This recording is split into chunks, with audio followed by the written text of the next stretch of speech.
কত রকম ভাবে বাংলাদেশ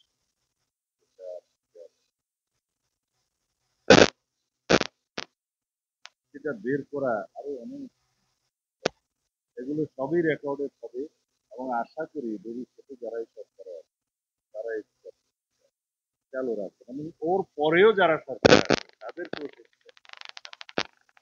এত সহজে ছাড়তে হবে না। আমাদেরকে একটা দৃষ্টান্ত স্থাপন করতে হবে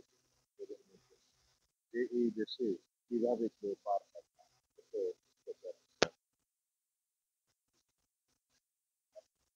সেই দৃষ্টান্ত স্থাপন করলেই আমরা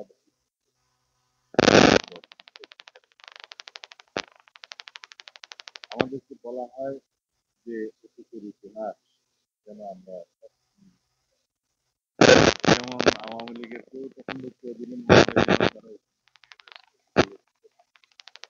আমরা ভূগোল রচনা করব, ইতিহাসের উপরে আমরা আমাদের ভবিষ্যতের মধ্যে ইতিহাসের, আমরা ঐতিহ্য মন্ডিত ইতিহাসকে যেমন ধারণ করব এবং আমাদের জাতির উপরে যে নির্যাতন হয়েছে বিগত দিনে সেই ইতিহাসকে আমরা স্মরণ করবো ভবিষ্যৎ প্রজন্মের জন্য। এই ইতিহাস থেকে বিজ্ঞানের সেরকম একটি থাকতে ব্যবস্থা। আমি কোথা থেকে কি বলে ফেলছি জানি না, সংস্কারে ছিলাম, বিপদে ছিলাম, কারণ এখন কিছু সময়ে সমস্ত বড় বড় বিষয়ে কথা বলতে গেলে অনেক বিরাট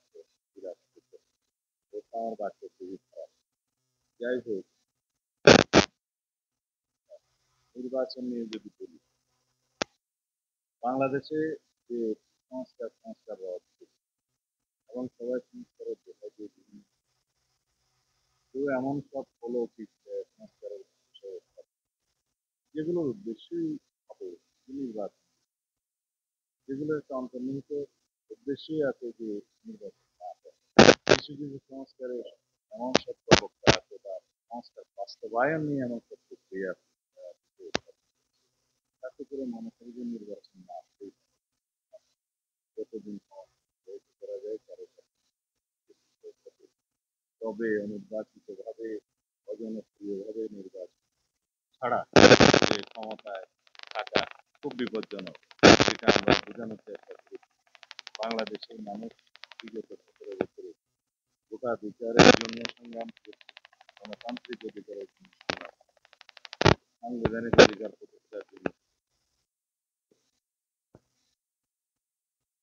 কারান্তরীণ হয়েছি, আমরা আয়না গড়ে থেকেছি কেবলমাত্র আমাদেরকে যদি এই অধিকার জন্য আরো সেটা আমাদের, আমরা চাই যে মানুষের ভোটাধিকার প্রতিষ্ঠিত হোক, প্রত্যেকটি গণতান্ত্রিক আমরা চলে যাই, প্রত্যেকটি আমাদের যে আমরা পুরান আমরা একটি জাতীয় সংসদ